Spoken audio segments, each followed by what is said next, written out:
Transformers: Rise of the Beasts was one of my most anticipated blockbusters of this year.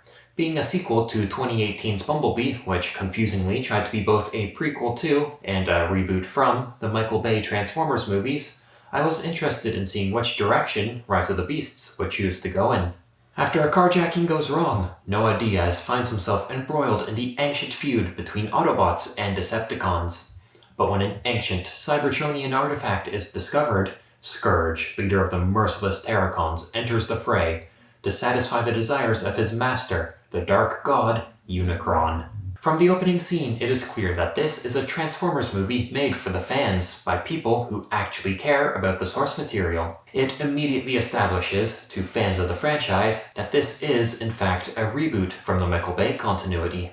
What fans will appreciate about this movie is that they have taken the Autobots and made them actual characters. Optimus Prime is treated as a real fleshed-out character with his own flaws and desires, as opposed to just being the stoic leader of the Autobots as he has been depicted in all the previous live-action Transformers films. In a way, this movie feels like an Optimus Prime origin story as we get to watch him grow into becoming the leader that we are accustomed to seeing. I was also surprised to see that this version of Optimus Prime was just as brutal towards his enemies as the Michael Bay version was. Yet Rise of the Beasts manages to pull off a violent Optimus Prime far more effectively than the Michael Bay films ever could, by actually showing us just why Optimus needs to use such lethal force against the Terracons. This made for an Optimus Prime who can still stand for the heroic values the character is meant to embody, while still committing extreme acts of violence against his enemies, without coming off as a hypocritical psychopath auditioning for a spot in the next Mortal Kombat roster. However, what surprised me most about this movie was the character of Mirage, voiced by Pete Davidson. Going into this movie, I thought that Mirage would be a lazy attempt to incorporate the appeal of superheroes into Transformers, with Mirage's ability to create hologram copies of himself. Instead, Mirage turned out to be one of the best characters in this movie. He perfectly managed to balance the line of being comic relief without turning the character into a joke. He has an excellent dynamic with the human cast, while showing a more rebellious side when following Optimus Prime's strict orders, which adds a sense of liveliness to the Autobots. I feel like Mirage replacing Bumblebee as the main Autobot in this movie was the right call to make. That of course means that Bumblebee's role has been reduced to that of a side character, which I felt actually suited him. The limited screen time he receives allows for the jokes he makes by speaking through the radio to actually land, rather than feeling like an overdone gimmick. We already have 6 live-action Transformers movies where Bumblebee is the lead Autobot, so I don't really mind if he's more of a side character going forward in this new timeline. That is, assuming this new continuity even has a future, as the largest issue that this movie faces is that it just tries to do too much. Beyond doing an amazing job of introducing a new cast of likable Autobots, it also tries to establish a new cast of human characters, introduce the Maximals into live action for the first time, and brings the Dark God Unicron and his Terracon minions into the picture as the main antagonists. While the human element of Transformers movies are typically the least interesting parts, I found their integration into the storyline to be lazily bearable this time.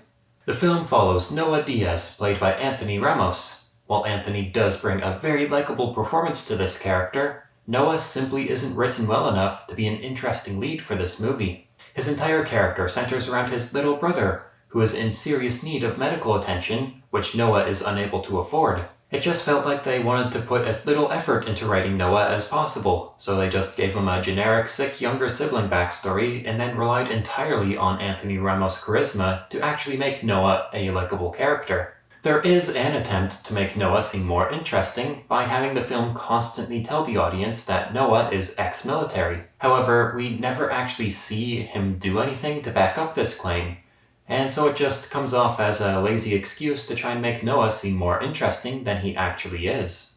Accompanying Noah on his quest with the Autobots is Elena Wallace, played by Dominique Fishback. Unfortunately, her character fares even worse than Noah's in the writing department. She is the underappreciated intern working at a museum who happens to know more about the ancient artifacts than anyone else who works there. Her entire purpose in this movie is to decipher the clues leading to the ancient Cybertronian artifact that the Autobots are searching for. Both Noah and Elena feel more like generic character templates rather than actual characters. While the actors do a good job with the material they had to work with, they fail to leave much of an impression. At the very least, they are watchable, but not memorable in any way. But no one really cares about human characters in Transformers movies anyways. Instead, the main focus of this movie was supposed to be on the Maximals from the Beast Wars cartoon. While I personally never got into the show, I feel safe in saying that this movie doesn't quite do enough to satisfy fans of Beast Wars with the Maximals live-action debut.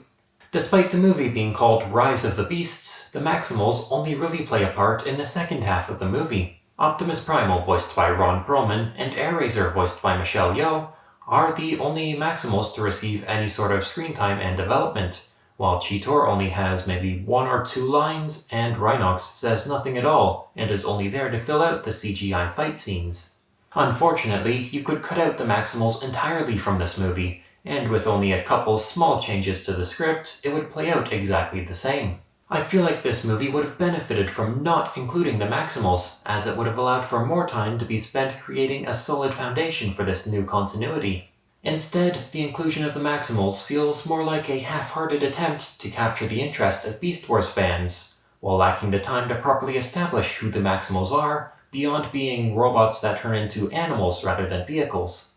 This is an issue which similarly carries over to Unicron and the Terrorcons. For those less familiar with Unicron, he is essentially the equivalent of Thanos for the Transformers. The Terrorcons are his minions and are led by Scourge, voiced by Peter Dinklage. Scourge is easily the most intimidating villain we have seen in the Transformers franchise so far. He easily overpowers Optimus, and proves to be a genuine threat to both the Autobots and Maximals throughout the film. He also has some great lines which perfectly showcase his villainy without coming off as too edgy. I love that they took who was easily the lamest of Unicron's original 3 servants and turned him into a genuine threat. However, there really isn't much to Scourge beyond his intimidating appearance and combat skills. Beyond that, he's nothing more than just a minion of Unicron who carries out the Dark God's will with no real motivation of his own. One of the most terrifying things about Unicron is that his minions are made up of other Transformers whom he has reprogrammed to faithfully serve him. Yet without a foundation of characters for this continuity to pull from, there were no candidates for who Scourge could have been before his conversion into a servant of Unicron, which to me really lessens the impact of just how powerful Scourge and by extension Unicron is to the audience. Ultimately, the Terrorcons suffer from the same issues plaguing the Maximals. They were introduced too early and so are not able to be properly established. People less familiar with Transformers likely won't even realize that there are now 2 separate factions of evil robots, and will likely just lump them together as the same faction. All of these issues may have been forgivable had this movie been able to deliver on the action that this franchise is known for. Yet it struggles even on that front. The action starts off strong with a cool battle outside of a museum, but unfortunately the quality progressively lowers from there with each new fight scene. During the climax of this movie, our heroes have to face off against an army of generic, grey CGI robots who have been copy and pasted an absurd amount of times in a desolate grey landscape with a giant grey tower in the center of it that is shooting a beam into the sky. Overall, as a Transformers fan, I still enjoyed this movie despite its many shortcomings. Unfortunately, it doesn't do enough to justify people not already invested in the brand to go out and see it. This movie's greatest failing is trying to introduce too many new elements without even establishing the basics. I mean, why are we trying to introduce the Maximals and Unicron when we haven't even seen Megatron in this new continuity? Add on to that the bland action that is indistinguishable from a modern superhero movie, and it's no wonder why this is now the lowest grossing live-action Transformers movie of all time. But these have just been my thoughts on Transformers: Rise of the Beasts. Let me know what you thought in the comments, and until next time, thanks for watching.